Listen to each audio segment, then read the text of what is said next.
എന്റെ ഗീത നമ്മളെ കൂട്ടത്തിൽ തന്നെ എന്നെ കണ്ടുകൂടാത്ത ഒരുപാട് ആൾക്കാരുണ്ട്. കഴിഞ്ഞ ആഴ്ച തന്നെ കുടുംബശ്രീയുടെ മീറ്റിങ്ങിന് ആ മോഹിനി ഉണ്ടല്ലോ, അവള് രജിസ്റ്റർ ബുക്ക് എടുത്ത് നോക്കുന്നത് ഞാൻ എന്റെ കണ്ണുകൊണ്ട് കണ്ടതാ. അവൾ എന്തെങ്കിലും അതിൽ തിരിമറി കാണിച്ചിട്ടുണ്ടാവും. ആ എന്നോട് ആരെങ്കിലും ഡയലോഗ് അടിച്ചിട്ട് വന്നു കഴിഞ്ഞാൽ ഉറപ്പായിട്ടും ഞാൻ സെക്രട്ടറി സ്ഥാനം രാജിവെക്കും. ഇല്ല ഇല്ല ഇല്ല ഇല്ല, അത് ഉറപ്പായിട്ട് ഞാൻ ചെയ്യുന്ന കാര്യമാണ്. നീ ഫോണിൽ പോകും. കട്ട് ചെയ്തേ. അമ്മേ, എന്നാടാ? എനിക്കൊരു കാര്യം പറയാനുണ്ട്. സഞ്ജു, ഇപ്പൊ നിന്റെ കാര്യം കേൾക്കാനുള്ള ഒരു മാനസികാവസ്ഥയിലല്ല ഞാനുള്ളത്. ഈ കുടുംബശ്രീയുടെ രജിസ്റ്റർ ബുക്കിന്റെ കാര്യം പറഞ്ഞില്ലേ, അത് എടുത്തോണ്ട് ഒരാൾ നടക്കുന്ന ഞാൻ കണ്ടു നമ്മുടെ വീട്ടിൽ കൂടെ. അതാരാ?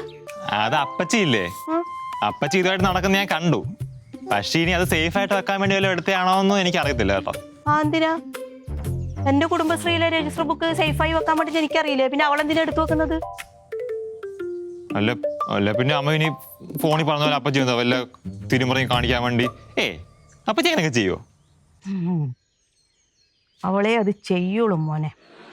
കാശിന്റെ കാര്യത്തിൽ അപ്പച്ചി അങ്ങനെ ചെയ്യുന്ന എനിക്ക് തോന്നുന്നില്ല. അവൾ അതും ചെയ്യും, അതിന്റെ അപ്പുറം ചെയ്യൂടാ. ഇനി അപ്പച്ചി ആയതുകൊണ്ട് പറയാനും പറ്റൂല. പക്ഷെ എന്നാലും അപ്പച്ചി അമ്മയുടെ ഒരു നാത്തൂനല്ലേ, പിന്നെ അങ്ങനെയൊക്കെ ചെയ്യുവോ? എടാ, നാത്തൂനാന്നുള്ള ചിന്ത അവക്കില്ലെങ്കിൽ പിന്നെ ഞാൻ എന്തിനാണ് അങ്ങനെ ചിന്തിക്കുന്നത്?